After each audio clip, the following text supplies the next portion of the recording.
Good morning, everybody. Hopefully you had a wonderful weekend and you're ready to hit it. So as a reminder, guys, 5Q tape breakdowns, best way to improve your practice 1% a week. This only comes every other week, but I guarantee you if you pay attention to this, implement it, put it into practice, you will get better 1% a week. And if you get better 1% a week for the next year, that's 3 times better by the end of the year. So last week's was sometimes you wonder if I have ADHD. I repeat things so many times on the script. In this week's tape, we explore a quick example of why that is necessary. So please, please, please pay attention to these. If you're not doing the 15-minute drill, at least do these, please. And a lot of guys have said, you know, it's the new year, so we all want to lose weight. We all want to go to the gym and get in shape. And a lot of guys have contacted me and said, hey, I want to learn these scripts. So I thought I would give you some ideas on how it's easier to learn. So 8 top tips to boost your learning, spaced repetition, and all these things are covered in a resource I'm about to give you here in the next slide. Spaced repetition, which means break up and distribute your study rather than doing it all in a single block. And we have, guys, do we have this ability on our website? Do we have the ability to put are all the scripts on electronic flashcards? Y or N? Y or N? Are all the scripts on electronic flashcards that you can have in your phone and practice when you're waiting at the post office, waiting in line at Chick-fil-A, watching the kids play basketball or whatever. Do we have those? Anki, that's right, Tom, Anki. If you do not know how to do that and you don't have that loaded on your phone, please, please, please contact Tricia and she'll help you find that and get that on there. It's a great way to learn the scripts, and it uses spaced repetition. It uses the scientific principle of spaced repetition to do that. So please make sure you're using that tool. Retrieve, actively recall memories through tests and reflective conversation. So I want to learn Spanish. And so what I do is I spend an hour in Spanish lessons, and then when I walk the dog for an hour, guess what I do? That physical act of trying to pull it out of your brain, that is the best way to memorize things. So reading it over and over and over doesn't do it. Reading it over and then trying to, going away from that source and then pulling it out of your brain, even if you can't do it, you're going to be able to do it a little bit. And that's what's creating those strong connections that help you memorize those things, is actually making your brain try to recall those things. Focus. You shouldn't be studying anything for more than 25 minutes. Metacognition, keep learning about learning. There's lots of resources out there. Like I said, I'm going to give you one on the next slide on a lot of new science on how to get better at learning. Mental model, start with the big picture to create a framework before filling in the detail. Context, vary your environment rather than sticking to the same study setting. So study, like I said, if you have Anki, you can study when you're in a line. You can study actually in your office. You can study right before dinner. So vary where you study. Make sure you're getting your sleep. Make sure you're getting exercise. So that resource I was talking about is this one. It's on Coursera. Learning how to learn powerful mental tools to help you master tough subjects, not just 5Q, but any subjects.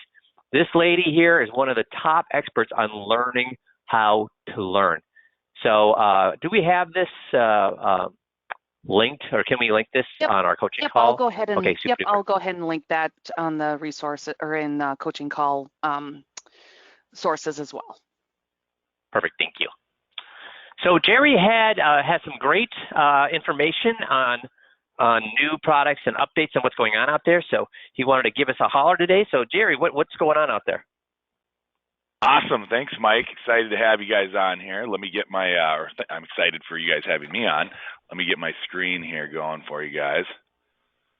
So, yeah, I mean, it's pretty exciting stuff. I love it. Carriers are trying to jump into the game and become, you know, more forward thinking. And then some of the carriers, a couple of names particularly here I want to do an update on here is North American and Global Atlantic.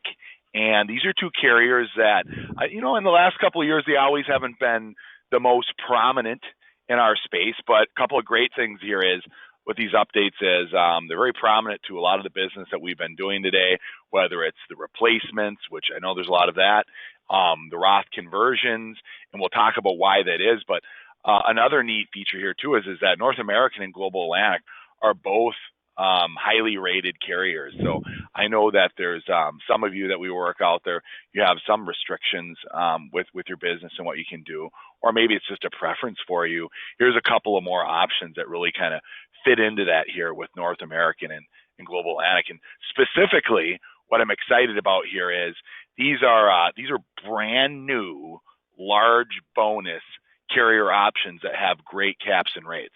So North American, what they did is they got their charter series. Some of you guys may or may not be familiar with it, but that's kind of their bonus kind of product. They got their income products, they got their base growth products, but the charter series is specifically their bonus series, and they upped their bonuses on those.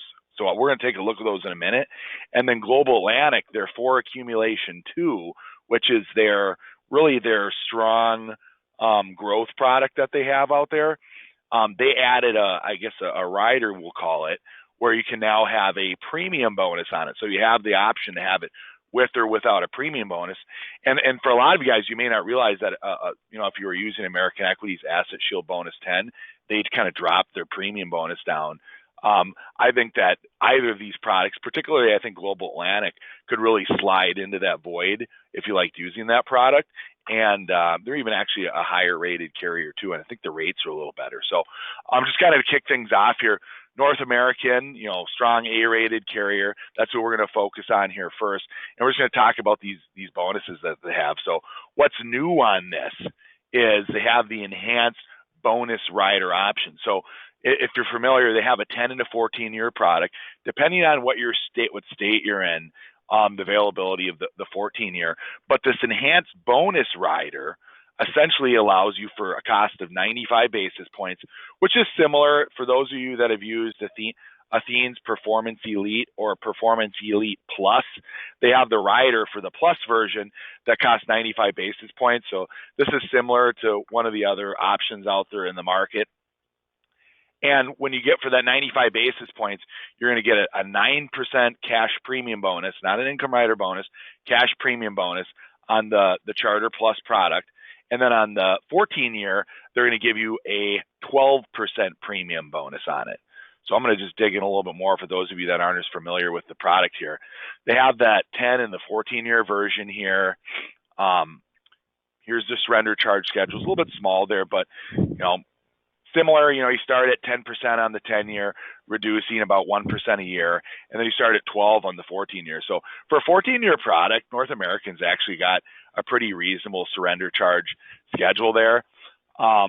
Number of different kind of, here's the enhanced bonus rider down here that you can see here. This is a 10% free withdrawal product. The base, so here's the base premium bonus on the product, just so you guys can kind of see this. So, and I'll talk about this a little bit more in a minute. So they have a base premium bonus on it as well. So we can actually, if you're hitting 75 on the 10-year product here, and right here, 75,000 premium plus, the base bonus is 10%. So if we go back, and I'll get into this here, you get 9% extra if you use the enhanced bonus rider option. So that's a total of 19. I'm going to actually flip forward here because this stacks it up here for us. So it's a stacking bonus, right? So you have your base contracts right here, 10-year contract, 75K premium plus. So they do have a little band there. And the base bonus right here is 10%. So if you add the optional enhanced bonus rider for the 95 basis point fee, you get an additional 9. So your total premium bonus is 19% on that. And then on the 14-year contract, right here on 75K plus, the base bonus is 13%, and then the optional bonus rider down here, the optional, you add the option on, you get another 12%.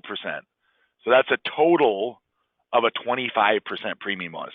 I honestly, and that's cash premium bonus. You'll hear people out there every now and then talking about a bonus, like, oh, you get a big 20% or 25%, talking about like an Allianz or something like that, and that's an income rider bonus. This is actually a real cash premium bonus right onto the annuity. And I'll talk about some ideas and stuff where having a big bonus like this can be really beneficial. But we've got to take a little bit of a closer look here. Oh, this is a really cool feature too as well, guys. So on this product, this is a flexible premium product. So they'll actually give you the bonus on the first 3 years of premiums not dropped into this. So you can see here, you put 100 grand in here instantly day one, you're getting the $19,000 premium bonus. And then as they're showing here, year 1, year 2, year 3, they're putting in more money, the 5 grand here. You're getting the premium bonus on it as well. So any premiums in the first 3 years, you're going to get that premium bonus. And then they're just kind of giving an example that at the end here, you don't get it after year 3. But I think that's pretty powerful to be able to have. It's the only product I know of where I suppose Equitrust has it too, but their bonus isn't as big. But one of the few products where you get that cash premium bonus on, multiple premiums. So if you have a couple more premiums you want to put in year 2, 3, it's pretty cool to be able to have that. And then here's the 14-year version, just showing you that same example here that, hey, 25% total immediate premium bonus on an A+ rated carrier here. Then year 1, you can see 25% bonus, you get the 25 grand. And then years 1, 2, and 3, you get that continued cash premium bonus on there as well. So biggest one that I know of that's out there that's a real cash premium bonus. Kind of look at some of the rates here too. So, there's always that give and take that everybody kind of talks about, that like, every carrier, you can't have everything, right? You're kind of, you're deploying your ability and the power that you have in that product into different areas. Obviously, one of the things I like to point out is that being we still are in a very high interest rate environment, that's why some of these bonus products are very attractive, because we can actually get good rates, so good caps and rates, but we can get a cash premium bonus.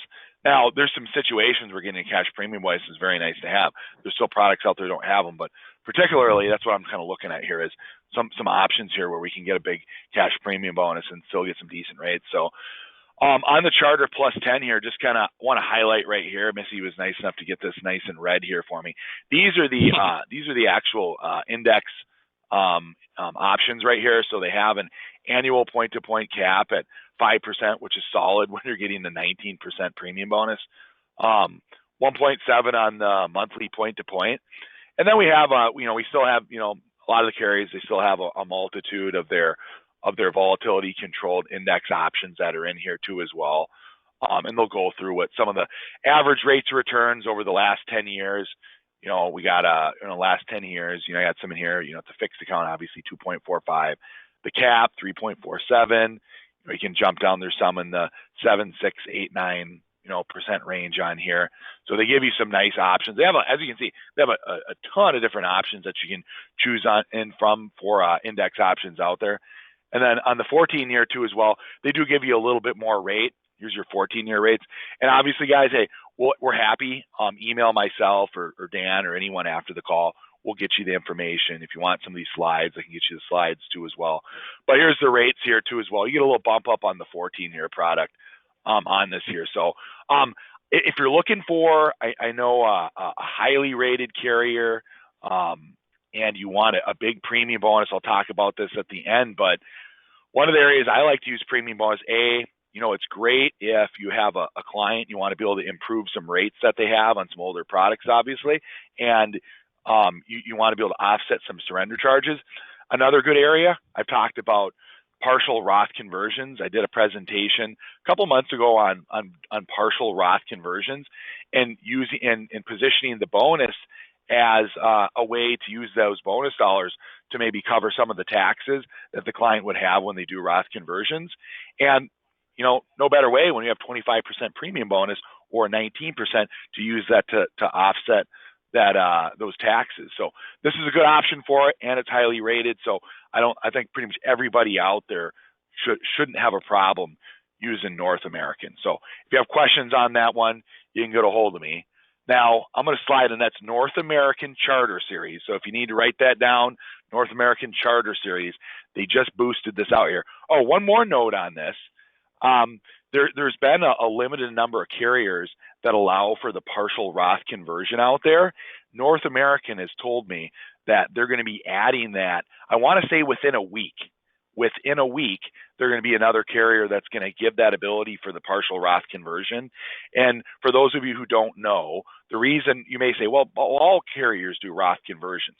So there's a difference between the partial and the full Roth. On a full Roth conversion, which almost every carrier allows, when you put money into an annuity with them, so let's say you opened up an annuity for $100,000 and you put it in there, they'll let you convert it, but you have to convert the entire annuity at one time. So that's $100,000 pop one time.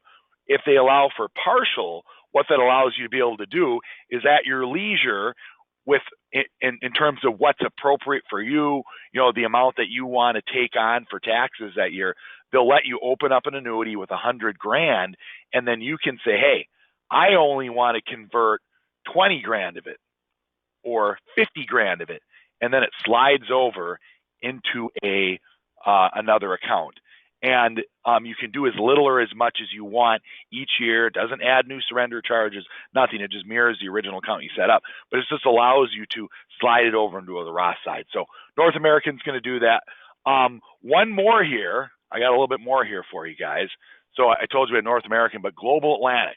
So love Global Atlantic. They're another carrier that's available in pretty much every single arena out there. All the broker dealers, RIAs, obviously independent reps out there. You guys know them. Great carrier to deal with. They now have a premium bonus option, and they have pretty awesome rates too as well. I love this product. 12% premium bonus. This is an optional rider. So you have the base contract, and then you have the bonus option on. I'm focusing on the bonus option that we have here. And the difference, like you may say, well, why would I want to use the bonus option? Well, if you want the bonus option, you choose the bonus option. What am I giving up for that? You have a slight reduction in rates, but the rates are still really awesome on this product. So just kind of taking a peek at it. For accumulation, issue age is 0 to 85 on it. They do have a 5, a 7, and a 10-year product. The bonus option is available on the 10-year option here with this product. Love it. It's max up to $1 million in premium on this thing. One other thing I love about Global Atlantic too, I didn't make a slide for it, but they're a carrier that they pay full compensation through age 80, which most carriers, they kind of drop that at like maybe 72 or 75. So they'll give you that full amount. I know you guys are always looking for the best possible product for your clients, and I think this one can fit it in a lot of scenarios.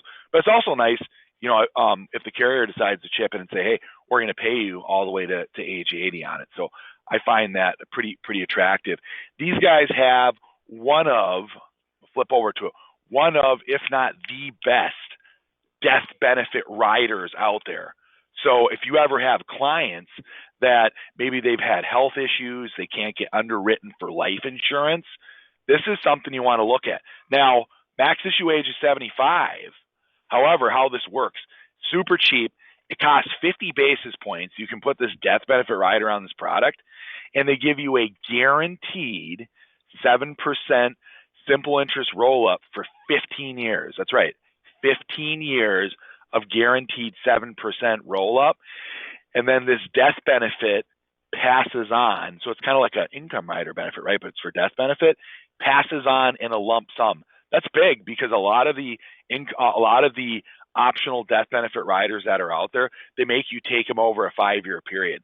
These guys are going to let you take it in a lump sum death benefit. And so basically one of the things that allows you to be able to do is now you can stretch it. You can now stretch it to the kids and not have to take it. You may still have to take it on stretches over 10 years, but allows you to keep that money in there and growing longer if you like that. But let's take a look at the rates real quick on this. So again, Missy, great job. Highlighted the red here. It keeps our focus in the right place. These are the rates right here, right? So check this out. Right at the top, S&P 500 cap, 7.25 right here, 7.25. So we're going to get 12% cash premium bonus, A-rated carrier.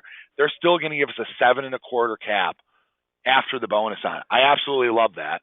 It's quite a bit higher than North Americans. North Americans, that give and take, right? North Americans bonus is a lot bigger. So if you want a bigger bonus, a little bit lower rate on it, but 12% is pretty darn healthy. So maybe I like Roth conversions a little more with North American, but maybe I'm replacing that old Allianz 222, the 360, one of those out there. awesome product. You're going to beat the pants off the cap rates on those products, and you're going to be able to get them into this without them taking a loss because of the cash premium bonus. And again, they got a number of other indexes here. Some of you guys may know their Franklin index, high participation rates into that 115, 150% range. Global Atlantic, ask Dan, ask everyone. This is a great one when you're looking at the replacements. I would strongly consider this. And if you go no premium bonus on this product, if you guys are just looking for a really great, strong bond alternative, let's put this in the portfolio. They have, without the premium bonus, you're looking at caps in the 9.5, 9.75 range. So it's pretty solid. Here's this is an option, you guys. We've talked about this trigger method right here at the top. Right at the top, the trigger, 6% S&P trigger. How does it work? The trigger, I've talked about it a lot, but if you're not familiar, how the trigger works is it's annual point to point, and we just look at what did the market do during that year. We get to the end of the year, what did the market do? If the market was positive 1 iota, just one little bit, if it's flat or better, they automatically credit you the 6%. If the market's negative, you just get a 0. I mean, and that's the way it is with any index on an FIA, right?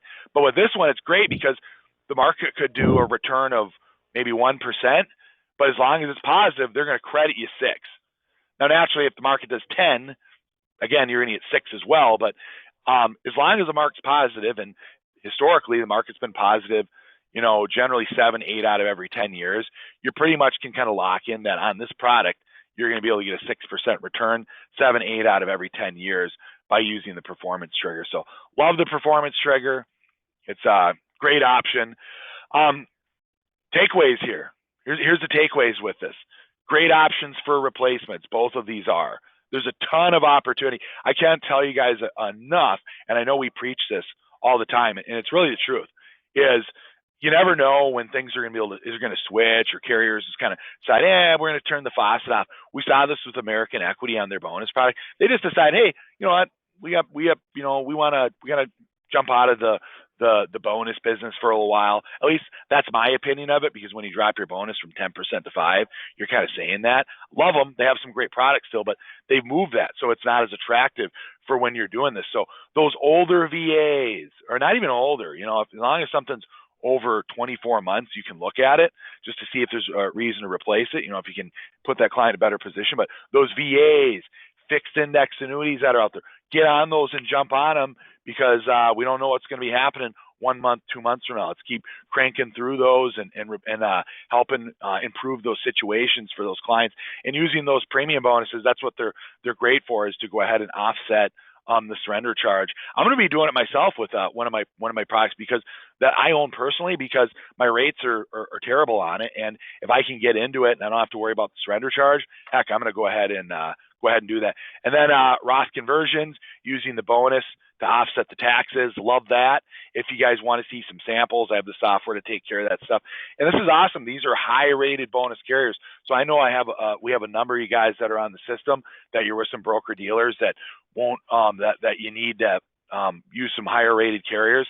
This really kind of opens that up for you guys.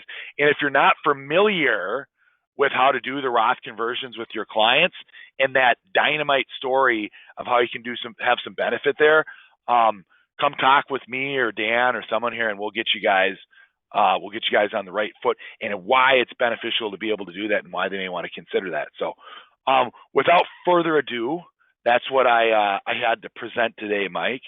I don't know if there's any questions, but we can always have people hit me up. But that's kind of what I'm excited about and had for you guys, and I hope we can do some business on these options.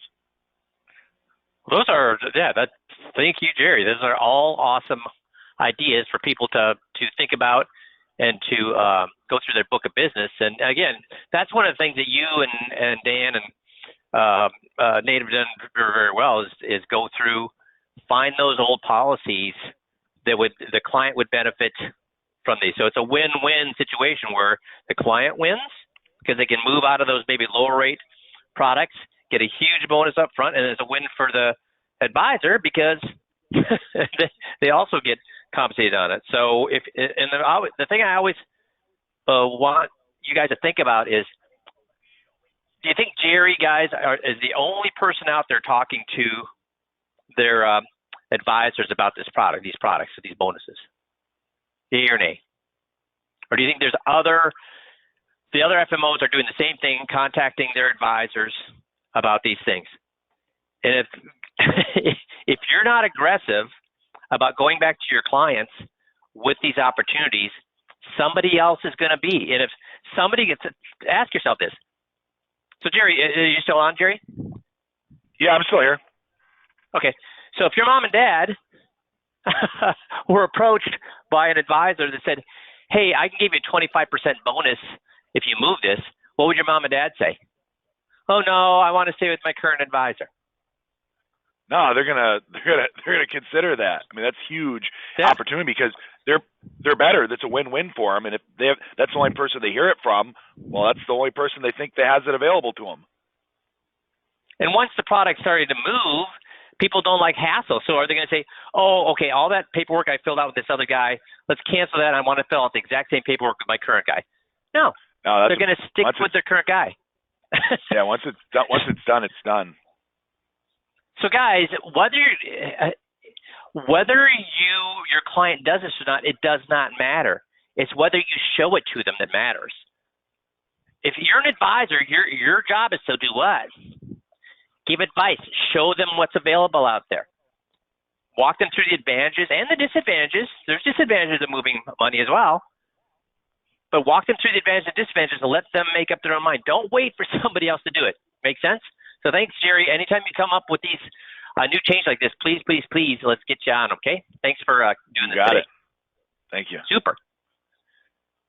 So one of the things that we want to do that ties right in is when we consult with our clients and our prospects, do we sometimes have to have them change their minds about something?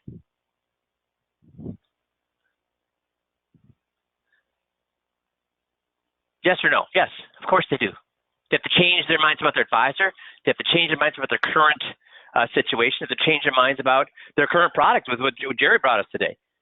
But here's the thing. Do you think it's harder to get people to change their minds about what product they're in or what advisor they're with? Or do you think it would be harder to get them to change their mind about something they believe in politically or emotionally? Which one do you think would be harder? Getting somebody to change their advisor or change a product, or to change going from a Democratic point of view to a Republican, or if they're a Republican going from a Republican point of view to a Democrat? Which do you think would be harder? Getting people to move their money or getting people to move their political beliefs? So much harder for political beliefs. So I'm going to walk you through this technique, which is essentially, it's motivational interviewing. It's motivational interviewing, but they call it street epistemology. We'll get it out. Epistemology. I'll tell you what it here in a second, but it's basically motivational interviewing, which is what we use for 5Q group. But they do it on the street. So how to effortlessly win arguments and avoid being told you don't listen. So the most common thing I hear when in a back and forth debate is the other person isn't listening to me. So when I challenge somebody verbally, I'm not trying to win by changing their mind or by beating you down with my perspective. I challenge you to see how strong your position is. I want to know how much you actually believe in what you say. Guys, isn't that what we do with our 5Q scripts? We don't do we ever tell them their advisor's bad? Do we ever utter one syllable, one grunt about their advisor is bad with the 5Q system, yay or nay? If you do the 5Q system, use the scripts, do we ever imply that their advisor is bad? I want everybody to answer this. This is an important question about 5Q. Because the whole purpose of 5Q is get them to hate their advisor, mistrust their advisor. But do we ever say a bad word about their advisor? No, we don't. Thanks, guys. Everybody's saying no. So it's the same thing here. What we're going to do is, but do we challenge them to come up with their own idea about their relationship with their advisor, yea or nay? Isn't that the whole 5Q system? We challenge the client to defend their guy, and can they? They cannot. What I often find, there's not much meat on the bone, which disappoints me. Most people just trust their advisor because that's the guy they've been with. Not because they really trust their advisor, it's just the guy they've been with, so they just trust him. Some people think that the point of debate is to get the other person to change how they think. That is never my goal. That's a mission impossible anyways. Have you ever changed someone's mind by arguing with them or telling them why they're wrong? That's what I was doing when I made 50 grand a year. I won every argument, but they stayed with their advisor. Instead, I just want to find out how you came to think how you think and why. I want to know if your opinions are actually yours or someone else's. I want to see if you can acknowledge a solid point made in opposition to yours, and I'm fine with you thinking differently.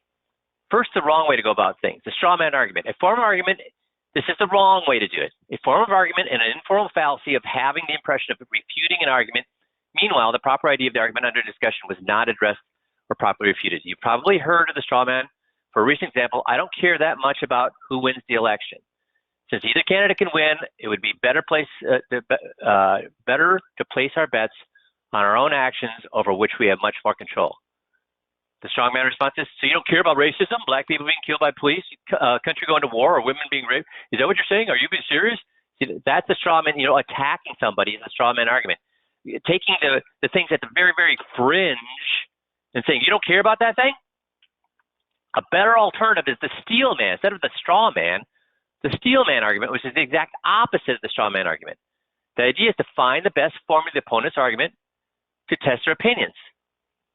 An improved form of the other person's viewpoints is harder to defeat. The steel man is the opposite. Instead of bastardizing or absurd, taking the extremes, taking what they said to the extreme to make it sound ridiculous, instead of doing that, make the argument for them better than they have.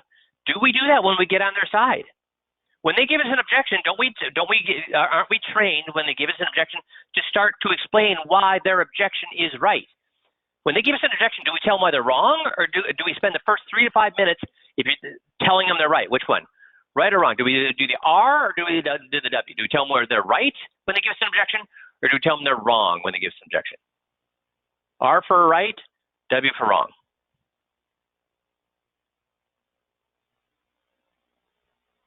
You mean R for right or W for wrong? When they give us an objection, do we tell them their objection is right, or do we tell them it's wrong? If they say, I think the market's going to go up, yeah, we tell them they're right. They're right. They're right. That's right. Everything. We tell them they're right, which is exactly what's happening here. So, and when you do that, they will then know you're listening to them, but they'll find out the ridiculousness of their own point of view. So this is real life, and it's a disclaimer. The views and opinions expressed in this program are those of the speakers and do not necessarily reflect the views of other entities they represent. So I'm going to present a point of view that's a very conservative point of view, and I'm going to show how the guy in the street has that person change their mind, and I'm going to take a very liberal point of view and show how the guy in the street has that person change their mind. Okay, so this is not about political beliefs. It's about showing how using motivational interviewing, making sure the other person knows they're being heard, will allow people to change very ingrained, very emotional, very cut in stone points of view and have them change it not in over a year, within minutes, within less than 5 minutes. They go from having a very liberal point of view to saying, well, that's kind of a stupid point of view, or a very conservative point of view saying, well, that's a pretty stupid point of view. So I'm going to show both sides here, just so you know we don't have any point of view. I wanted to show you the techniques. We don't really care about whether it's a liberal or conservative perspective. So that's why we're going to take one liberal perspective, one conservative perspective, and show how walking the person through motivational interviewing, which they call street epistemology, how walking them through street epistemology, which is essentially motivational interviewing, will have people with very liberal points of view understand how silly they are, and people with very conservative point of views understand how silly they are in 5 minutes. So street epistemology is a reasoned conversation about basis for belief. More formally described as street epistemology is a conversational tool that helps people reflect on the quality of their reasons. Isn't that what we do with the 5Q system? Have people reflect on the quality of their reasons on why they're with their current advisor, and the reliability of the methods they use to derive one's confidence level in their deeply held beliefs, which is their current advisor, which is essentially, it's motivational interviewing light. So we're going to take people, show how powerful it is to ask open, and did questions and make sure those people and then aping them, agreeing with them, parroting them, empowering them, and how that will get people to change their minds.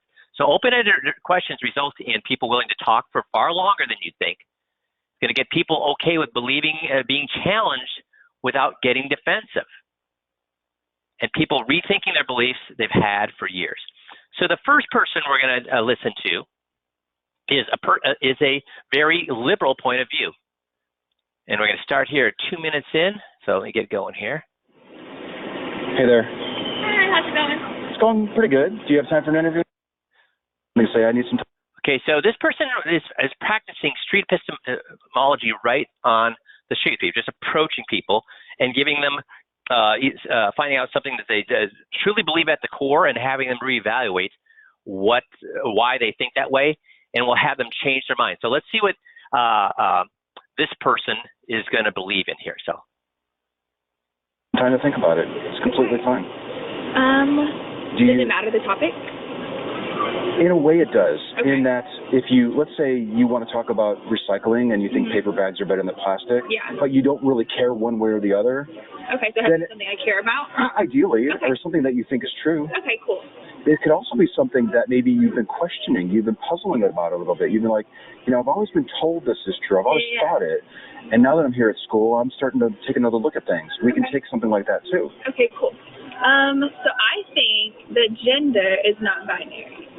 Aha. I've always been wanting to do this talk. I don't think I've ever done this topic. Cool. Okay. Your view is gender is not a yes, no. It's not male, female. It's not a 0 or a 1. Correct. Okay. I'm going to jot that down. If it's not binary. So watch now over the next 10 minutes or so.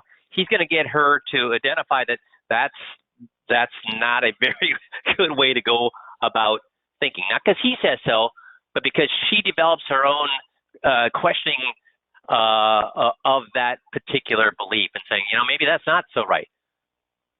What is it? I think that it's like fluid. I kind of have two takes on it. So one is that people can fluctuate between masculine and feminine, and that it shouldn't really have a title. Mm-hmm. But I think that the second part is that some people prefer a title, and the title doesn't really matter. Before we go any further, are there any particular pronouns that I should be aware of? So I use she, her pronouns. I use he, him. Okay, cool. So watch how many statements he makes versus how many questions he asks. How many statements do you think he's going to make? Virtually none.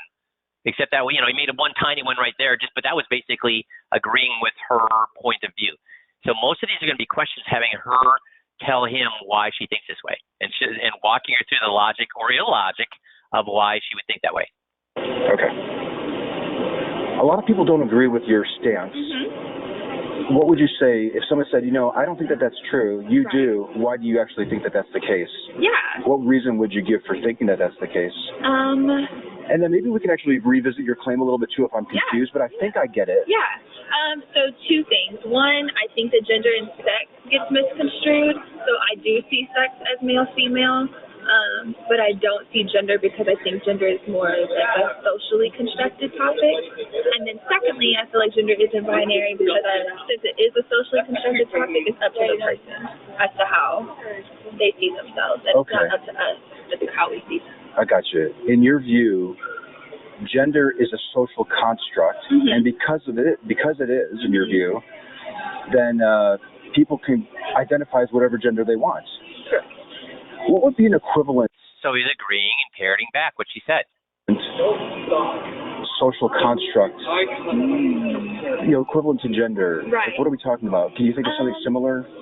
So kind of like introvert, extrovert. That would be the first thing that comes to my mind. Is saying like, I may see someone as an introvert, but they may see themselves as an extrovert, and it's not up to me. And people kind of fluctuate on that spectrum, to where they might not necessarily be 100% introvert or 100% extrovert. Just like some people may not feel 100% feminine or 100% masculine. Okay, so let's say you have a best friend, and I'm gonna go with they. Okay.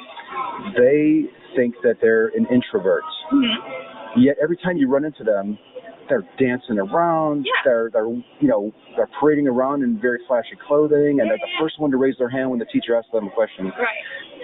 All of their actions seem to indicate that they're an extrovert. Right. Yet they identify as an introvert. Yeah. If that person asked you how you classify them, Right. how would you respond? Yeah. I mean, I think being honest with what I would probably respond is like, yeah, I see you as an extrovert. But at the end of the day, like if they tell me that they're an introvert, I have no right to say like, no, you're not, because that's their lived experience. And like at the end of the day, that's how they take in the world. And like when they go home and they're by themselves, like you don't know what signs they need to be showing of being an introvert.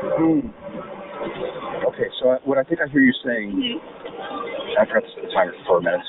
Sorry. You're good. We can cut it any time. You're good.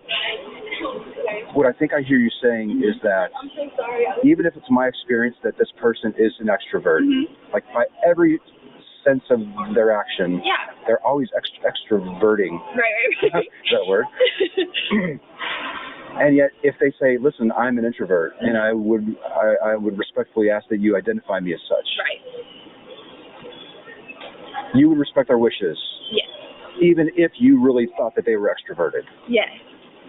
I think that sometimes it's a process in respecting that and like showing that to them, but I think that it's just the intent of trying to do so. So like I might, let's say like I'm the teacher and they tell me that, I might still like look to them to answer questions at first, but if they're saying like, oh, I only do that because like I only answer questions first because no one else spoke, then that makes it different. You know what I mean? Like you don't really know the reason why people are acting one way or another. And if your intention is just to respect what they like, how they wish that you would treat them, then like that aids in the process. I follow you. That person dancing around the courtyard, we may interpret that as extroversion, but that might be the way. He just told her she's right. Right? So far, does she feel attacked? Does she feel like he's trying to force his point of view? Is he telling her she's wrong, or is she just feels she's in front of a friendly, a safe person to talk to? She feels like she's in front of a safe, friendly person to talk to. Way that an introvert acts when they're nervous in public or something, right? Like, okay. So from what I understand, when it comes to social constructs, whatever a person thinks is the case goes. Yes. Are you saying that? For the most part. I think there are some things. Is there any limit to that? Yes. Tell me about it. Like race. For me, race is a social construct because. Race is as well. Yes, because how do I put this? You're taught to like classify things, like classify people, classify objects. So like race is used as like a classification in order to push like an agenda. So like way back when people weren't like, oh, they're black, they're white, they're brown. Like people were just people a long, long time ago. How long ago were we talking about? And where? That's a good question. Okay, so like early in Europe, there used to be the Moors, right? And the Moors were black Europeans, but they weren't called black because there wasn't like a social stratification between the two. It was just like this is an ethnicity almost. Are you saying that they didn't look at color, they just looked at where you came from? No, I'm saying they looked at where you came from. They somewhat looked at color, but it wasn't classified as race. Of like, so like let's say you were a Moor in Europe, you were called a Moor, but if you were black in another country, you were called something else. You know what I mean? So it wasn't based on just skin color. It was based on country of origin, things like that. So for me now, like let's say you see an African American born in America and you see an African born in Africa, they're both black. Or you see a Mexican American who appears very dark and black passing, they're considered black. I think what I hear you saying is that what we would call race is changing over time. Right. And I think but I also think that that's something, even though it's created, like it's a social construct, that's something that is not necessarily as fluid. So there's not as fluid as gender? As gender, right. So like. How is it different? So let's say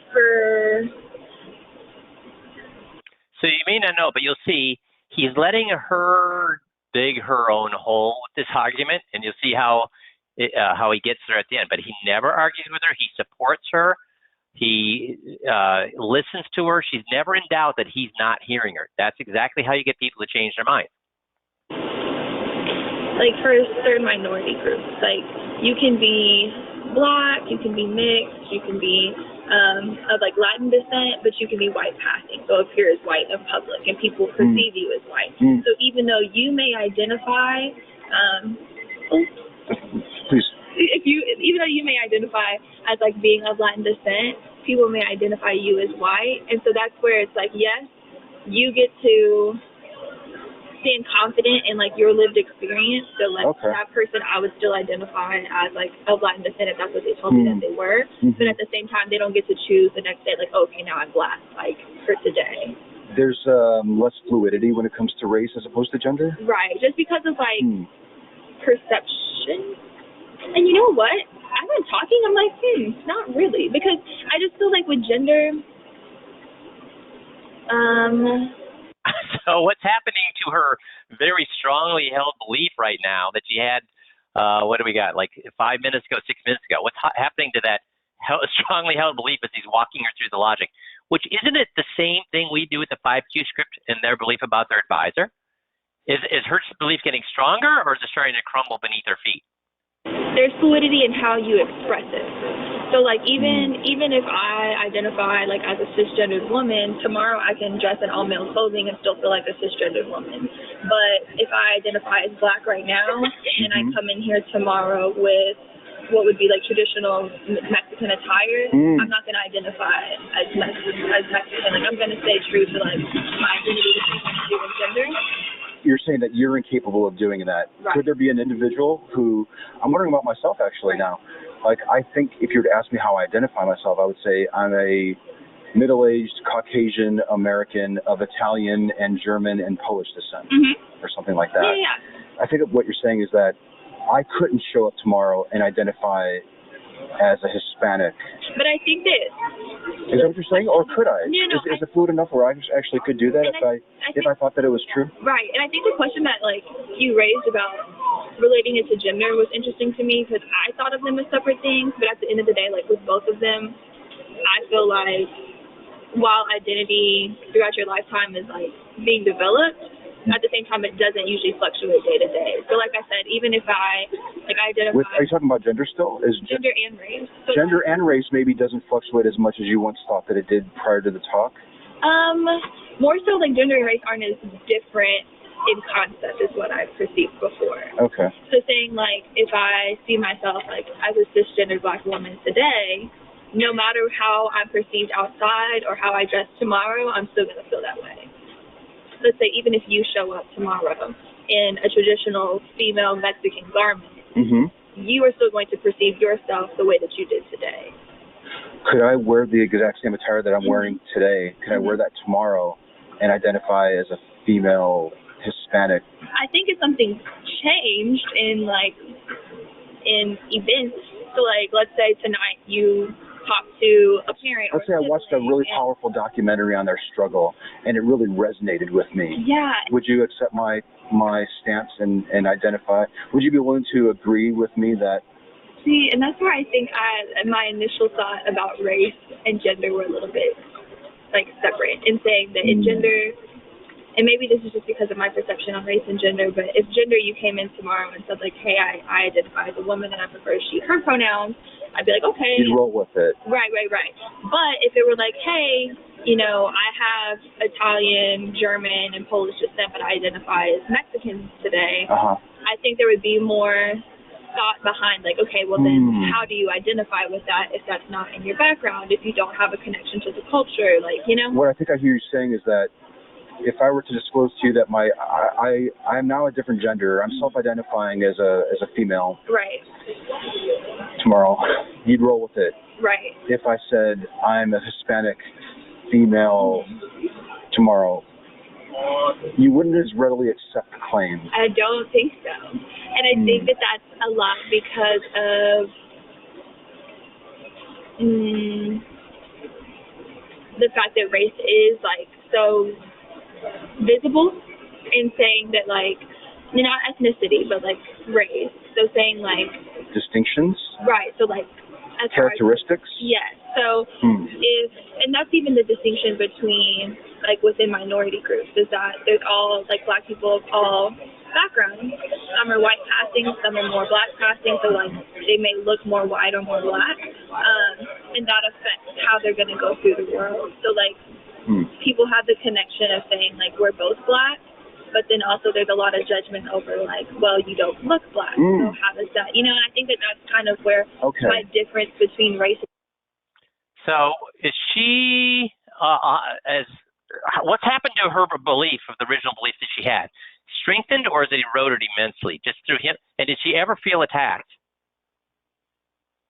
So just by asking her questions and having her explain, which is what we do with 5Q, right? We have them explain to us why their advisor did what they did, and their belief that their advisor has their best interest at heart disappears. Now, this next one is much quicker.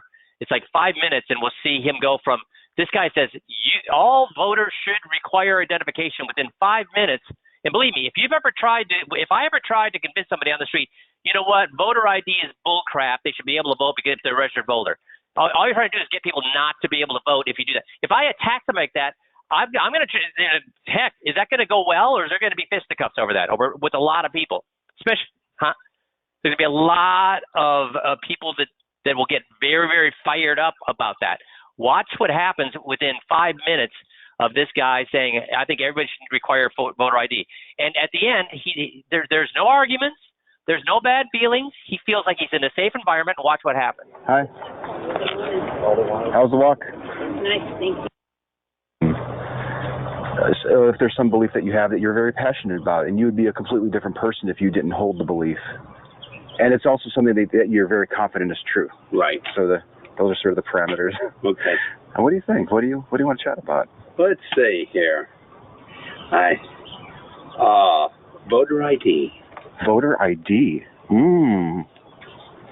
Is that a topic that's been discussed? I don't think I've ever spoken to anybody about that. And what is your claim about voter ID? Well, I believe that on voter ID, I believe that there are people that vote fraudulently. Okay. And I can't understand why one particular party, okay, thinks that it's not a good idea, and another particular party thinks that there needs to be an ID furnished. I got you. Okay. If I understand right, your position is that voter fraud is real. Yes. And the way to resolve the issue is to issue voter IDs. Or to provide some kind of identification that validates who you are. Okay. Either driver's license or passport or something that has a picture on it. Okay. And for example, I'll say that, like, the Democratic Party says it disenfranchises people without an ID. Okay. In this day, I cannot comprehend why people wouldn't have an ID. You have to do everything with an ID. You can't travel. If I argue with this guy, where am I going to get? Again, I want you to think, I'm showing you these 2 points of a liberal and a conservative point of view so you can get a feeling for, these are very emotional gut feelings that people have, but if you approach it the right way, they'll change their minds about something that ingrained. It's so much easier to get somebody to leave their current advisor. So that's why we're listening to this. Again, he'll get to it very quickly. Plain, you can't. Okay. So if I understand right, the excuse that people are giving that these IDs aren't even necessary, and because these folks are being disenfranchised, it doesn't hold up in your view. It's not a valid argument for their position. No. Okay. What argument would convince you that their concern was justified? About having an ID or disenfranchising? Yes, for their claim that there's a demographic of folks who are being disenfranchised. Well, the reason I say that, everything that you do nowadays requires you have to have an ID. I mean, like I say, a lot of places you can't ship a package. Oh, really? Without an ID. Okay. Mm. Okay. We like buying alcohol. Oh, so what I'm interested though is, let's say that if we were to have a representative of this group who's like they're the vanguard of this movement to make sure that IDs are not required when it comes to voting. Right. What argument could they give you? What justification could they give you that you would actually find compelling? Have you ever thought about it? I've looked at it, and they really that's what they say. They have not said, okay, they haven't brought any kind of an individual forward, say, I wasn't allowed to vote because I didn't have an ID. Okay, awesome. If they were able to produce an individual who was to demonstrate, listen, I went to this voting booth, I'm an American, I didn't have an ID because I don't have the ability to get down to the place and cover the $5 fee, I'm living, paycheck to paycheck, or I'm just scraping by. If they were able to produce an individual like that, would it cause you to soften a little bit on your view? No, because the state of Texas, you're allowed to get a free ID. Mm. Okay, there's no charge there. Okay, if you really want to vote, okay, to me, you're going to take a step to go to a place and get an ID. Okay, if you have a bank account, you have an ID. So if I understand right, even if this vanguard leader of this movement to make sure that people can still vote without IDs was to produce a person, if that person came forward and said, listen, I just can't get down there, you wouldn't find that a valid excuse? I wouldn't, because I don't believe that I believe that they should be able to take initiative to get the right document. Even them producing a person who could tell you that I just can't get down there, it wouldn't be adequate for you. So what would? I don't think there's anything, because, like I say, people should be able to take the right steps in getting an ID. Okay. There's nothing that could. If you don't have that ID, okay, you sign an affidavit saying that you don't have an ID and you weren't able to go get one. Okay, you sign an affidavit At the voting place? Yes.